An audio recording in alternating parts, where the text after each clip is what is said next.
দিনে দুপুরে চুরি, খুব সাবধান এবং সতর্ক হন।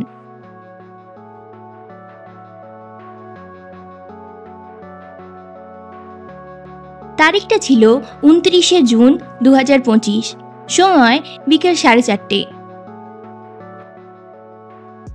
হৃদয়পুর, মধ্যমগ্রাম ও বারাসাত সংলগ্ন এলাকায় এক ব্যক্তি দিনের আলোতে সবার চোখের সামনে জুতো চুরি করে পালিয়ে যায়।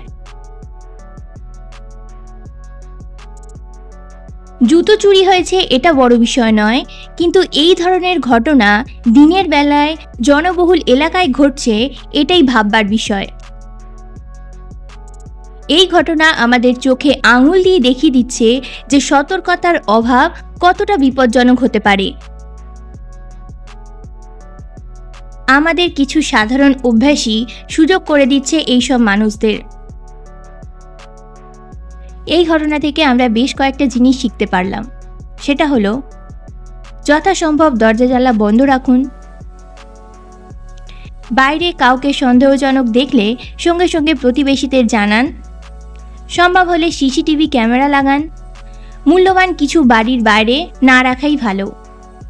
বাড়ির আশেপাশে কোনো অচেনা মানুষকে ঘোরাফেরা করতে দেখলে সরাসরি থানায় রিপোর্ট করুন।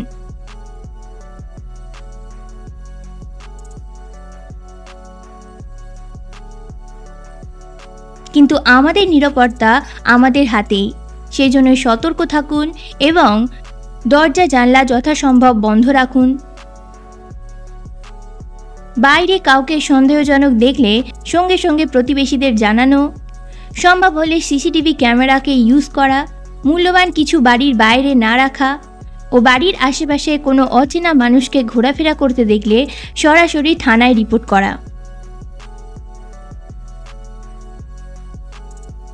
অপরাধী দিন দুপুরে বাড়ির আশেপাশে ঘোরাঘুরি করে এই কাজ করেছে।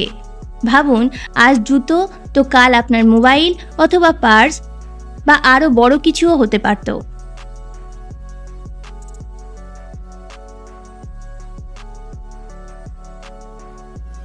আর সেই কারণের জন্য এই ঘটনাকে ছোট করে দেখবেন না। এটা আমাদের এলাকার নিরাপত্তার প্রশ্ন তুলে দিচ্ছে।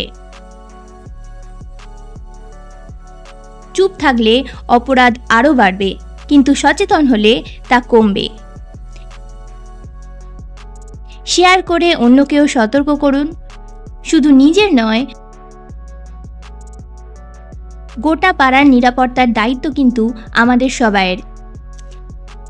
আজ একটা ছোট জুতো চুরি দেখিয়ে দিল যে কাল হতে পারে একটা বড় ক্ষতি। চোরেরা সুযোগ খোঁজে, আর আমাদের সামান্য অসতর্কতা তাদের সেই সুযোগ করে দেয়।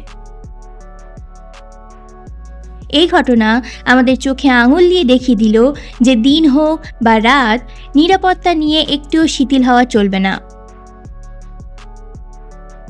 এখনই সময় নিজের ঘর, পরিবার ও প্রতিবেশীদের রক্ষার দায়িত্ব নেওয়ার।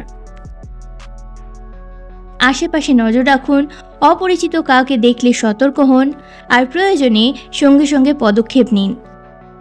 ভুলে যাবেন না, সচেতন একজন মানুষ পুরো এলাকাকে সুরক্ষিত রাখতে পারে। তাই সতর্ক থাকুন, নিরাপদে থাকুন।